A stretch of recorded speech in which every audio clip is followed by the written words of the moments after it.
Hello and welcome to the LLG Grapevine podcast. You're listening to Helen McGrath, Executive Director of Policy and Governance, and Dennis Hall, LLG Bulletin Editor.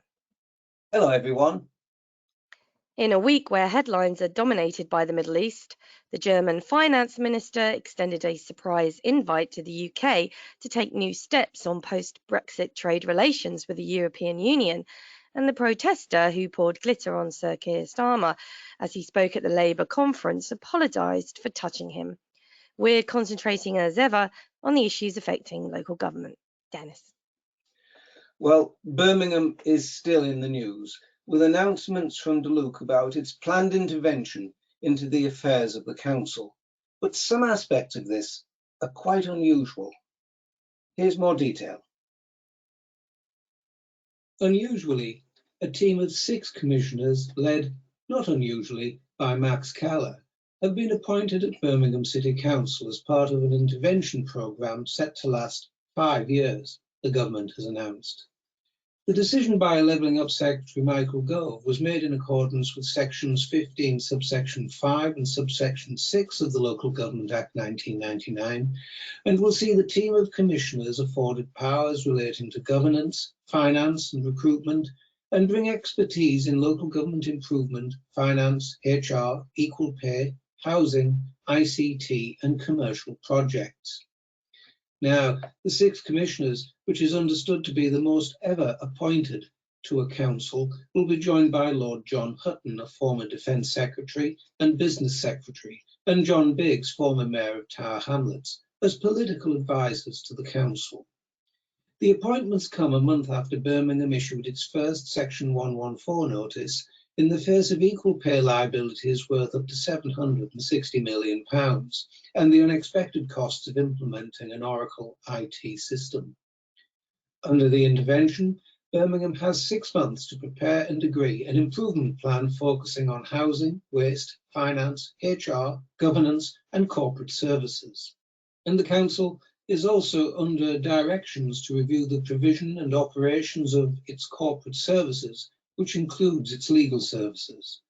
Michael Gove said residents have been let down by Birmingham City Council's failure to get a grip of the significant issues it faces, from its equal pay liability to the implementation of its IT system.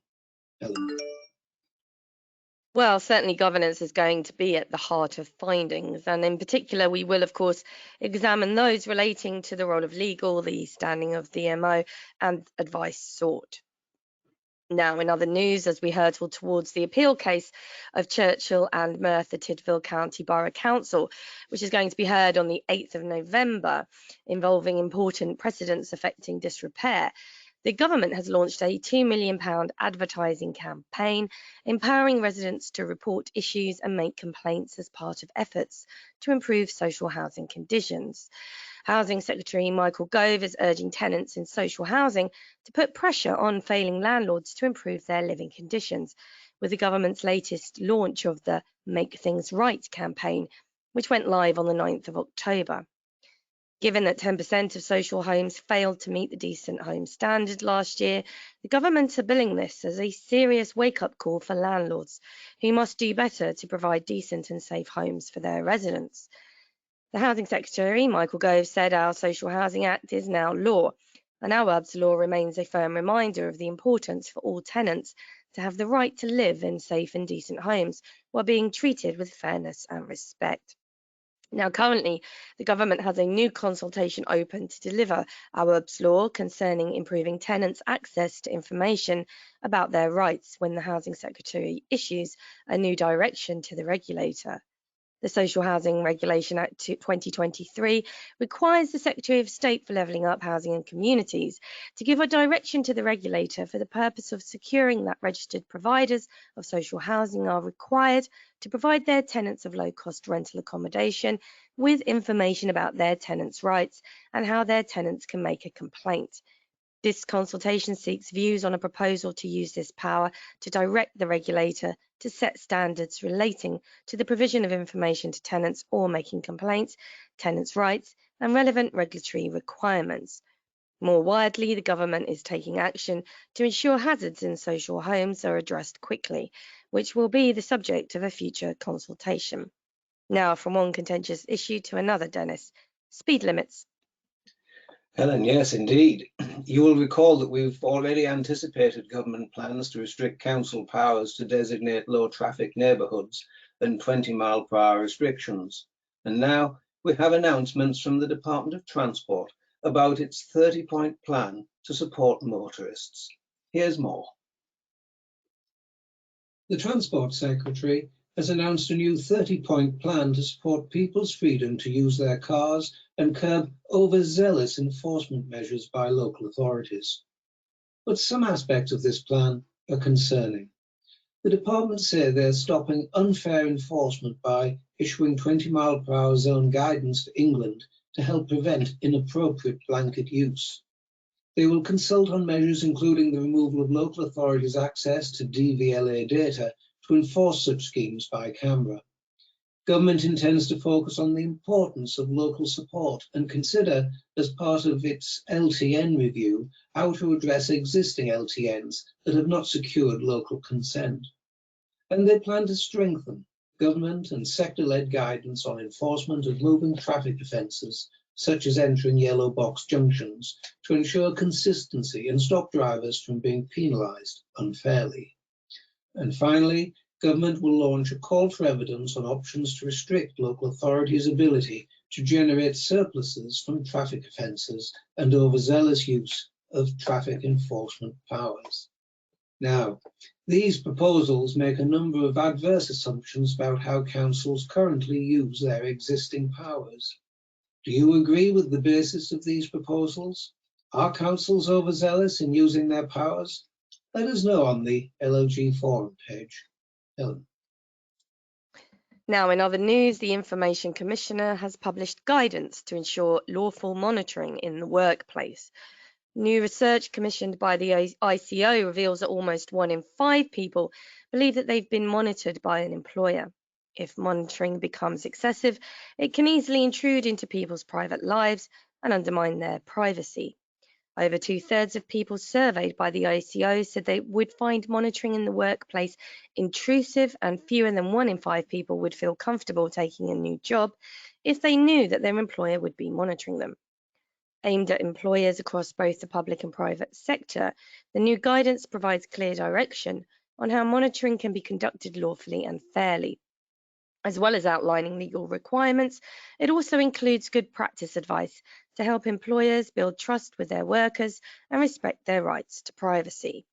Steps employers must take include making workers aware of the nature, extent, and reasons for monitoring, having a clear, defined purpose and using the least intrusive means to achieve it, having a lawful basis for processing workers' data, such as consent or legal obligation, telling workers about any monitoring in a way that is easy to understand, only keeping the information which is relevant to its purpose, carrying out a data protection impact assessment for any monitoring that is likely to result in a high risk to the rights of workers, and making the personal information collected through monitoring available to workers if they make a subject access request.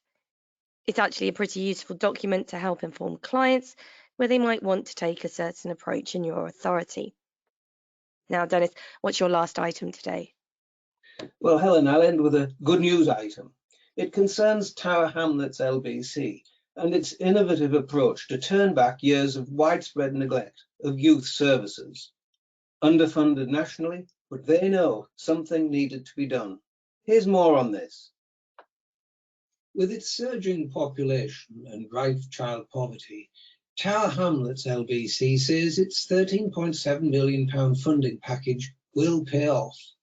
Now, Tower Hamlets Council hopes to persuade young people that youth services have something to offer by reversing their decade-long decline and pumping £13.7 million into an ambitious programme of social and educational events co-designed by young people, and including careers workshops, performance arts, cooking classes, arts and crafts, sports and days out.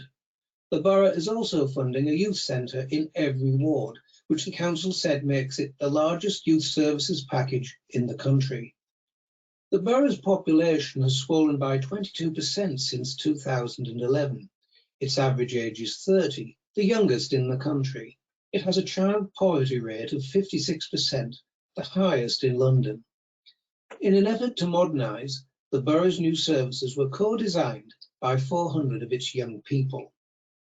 The new events programme emphasises the post-16 transition into education, training and employment, alongside preventing young people from offending and entering the criminal justice system. The borough is hoping to position itself as a leader in child and youth services. And the investment forms part of a wider package of public health initiatives, which includes £5.7 million for universal free school meals for primary and secondary school pupils, £1.1 million to reintroduce education maintenance allowances and university bursaries, and £730,000 for children with special educational and additional needs. This initiative represents local government at its best. Helen. Yeah, it really does, Dennis. It sounds like a great initiative. Now, I want to end on the Retain and Explain guidance published to protect historic statutes, which provides advice to custodians facing calls for the removal of heritage assets in their care or ownership. Now, this has been the subject of intense debate in recent years, and it's about time, frankly, that the government issued formal guidance to assist decision makers. The starting point for the guidance is for custodians to comply with a government policy to retain and explain and keep assets in situ, but to complement them as necessary with a comprehensive explanation, which provides the whole story of the person or event depicted, so that a fuller understanding of the historic context can be known, understood, and debated. If, after assessing all the relevant evidence and following consultation and careful deliberation, custodians decide that this is not possible and seek to relocate the asset, they must, of course, follow the planning application process to do so. Now, the guidance confirms that the process of deciding how to deal with calls for the removal of a heritage asset should be rigorous, transparent, and rooted in a comprehensive assessment of the person or event, not on partial interpretations. It also highlights that custodians have a responsibility to consider the views of those who cannot be consulted, such as past and future generations. Culture Secretary Lucy Fraser said, "History is a nuanced and complex thing. It's full of grey areas, which is what makes it so interesting. And of course, there are times when statutes and monuments depict people or events that we very much disapprove of today. At the same time, the UK has a proud history as an engine for progress, democracy and liberal values. That is why I want all our cultural institutions to resist being driven by any politics or agenda and to use their assets to educate and inform rather than to seek to erase the parts of our history that we are uncomfortable with. Creative approaches to contextualizing or explaining are also covered. The guidance highlights that explaining need not be limited to a textual amendment and that alternative media and approaches can be used." And on that note, you can read more on the items discussed today and many more besides by going to bulletin number 35, available on the LLG website now. So until then, it's goodbye from me. And from me too. Have a good week.